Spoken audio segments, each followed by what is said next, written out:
सोचिए, एक ऐसा जानवर जिसे कुछ लोग एक खतरनाक कीड़ा मानते हैं और कुछ लोग पवित्र संतान। जी हां, हम बात कर रहे हैं काले चूहे की। आज हम इसी की अजीबोगरीब कहानी को समझने की कोशिश करेंगे।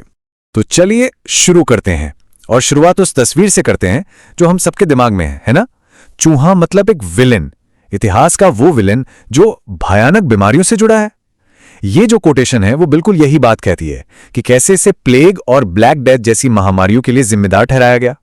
तो सबसे पहले आइए उस पक्ष को देखते हैं जिसे हम सब जानते हैं, मतलब वैज्ञानिक और ऐतिहासिक तौर पर इस काले चूहे की पहचान क्या है। आखिर क्यों इसे दुनिया का सबसे अनचाहा मेहमान कहा जाता है? अब मजेदार बात यह है कि इसके नाम भी कई हैं, जैसे रूफ रैट मतलब छतों पर रहने वाला, शिप रैट यानी जहाजों से सफर करने वाला, और हाउस रैट मतलब घर का चूहा। देखा, इसके नाम ही इसकी पूरी कहानी बता देते हैं। ये हमेशा हमेशा इंसानों के इर्द गिर्द ही रहता है, और इसका असर भी कोई छोटा मोटा नहीं है। जरा सोचिए, ये खेतों की फसलें खा जाता है। इसे एक बहुत ही खतरनाक इन्वेसिव स्पीशीज माना जाता है, मतलब ऐसी प्रजाति जो कहीं भी जाकर वहां के इकोसिस्टम को बिगाड़ देती है। और हाँ, ये बीमारियों का तो घर रहा ही है, साथ ही दीवारों पर चढ़ने में तो ये माहिर है, इसलिए बड़ी बड़ी इमारतों में घुसपैठ करना इसके लिए बाएं हाथ का खेल है। इसका सफर भी बड़ा दिलचस्प है। देखिए, इसकी शुरुआत हुई भारतीय उपमहाद्वीप और साउथ ईस्ट एशिया से। फिर पहली सदी में रोमन साम्राज्य के साथ साथ ये ग्रेट ब्रिटेन पहुंच गया। मध्यकाल तक तो ये पूरे यूरोप में फैल चुका था, और हाँ, बड़ी बड़ी महामारियों के साथ इसका नाम जुड़ता गया।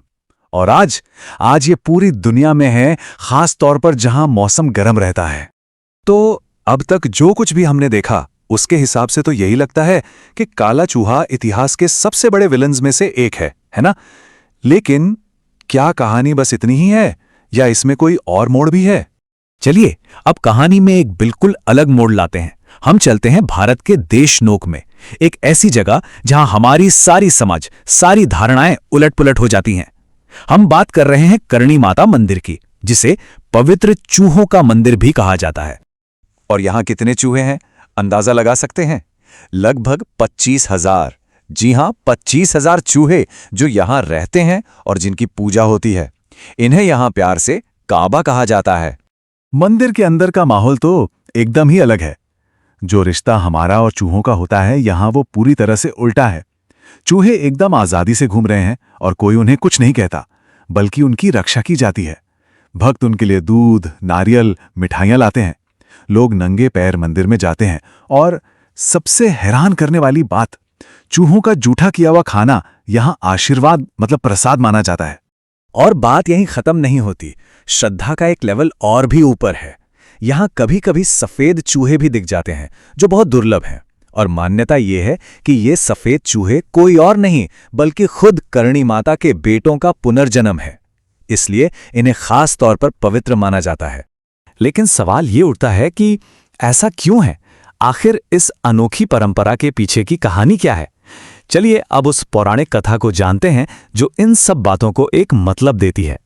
इस कहानी की नायिका हैं करणी माता। वो 14वीं शताब्दी की एक हिंदू योद्धा साधिका थीं, एक रहस्यवादी। उन्हें शक्ति और जीत की देवी मां दुर्गा का ही एक अवतार माना जाता है। तो हुआ यूं कि करणी माता के एक सौतेले बेटे थे, लक्ष्मण। एक दिन वो एक तालाब में डूब गए। करणी माता ने मृत्यु के देवता यमराज से बहुत विनती की कि उनके बेटे को जिंदा कर दें। पहले तो यमराज माने नहीं, लेकिन फिर वो एक खास शर्त पर मान गए। और वो शर्त क्या थी? एक समझौता हुआ कि लक्ष्मण और करणी माता के सभी पुरुष वंशज इंसान के रूप में दोबारा जन्म लेने से ठीक पहले इसी मंदिर में चूहों के रूप में जन्म लेंगे। तो अब हमारे सामने एक ही जानवर की दो बिल्कुल अलग अलग तस्वीरें हैं, है ना? एक तरफ वो एक खतरनाक कीड़ा है और दूसरी तरफ एक पवित्र संतान। ये जो तुलना है, ये इस फर्क को एकदम साफ कर देती है। देखिए, पूरी दुनिया के लिए इसका स्टेटस क्या है? एक कीड़ा, एक मुसीबत, और इसके साथ क्या किया जाता है? इसे खत्म किया जाता है।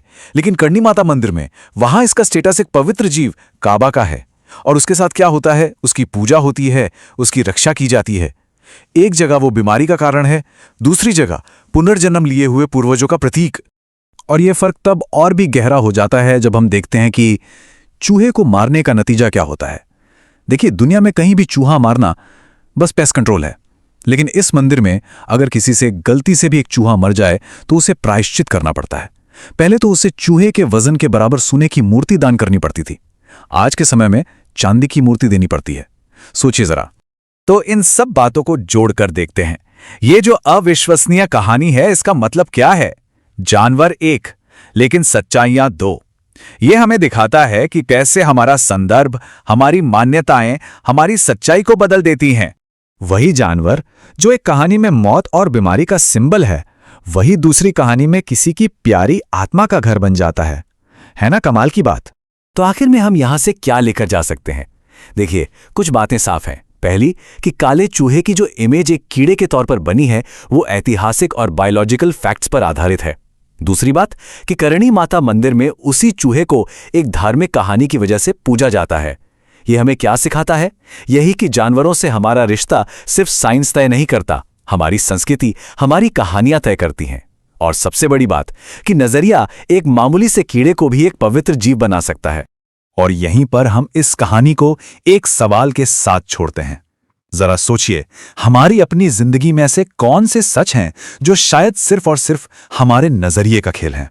एक ऐसा सवाल जो शायद हमें अपनी कई मान्यताओं के बारे में दोबारा सोचने पर मजबूर कर दे।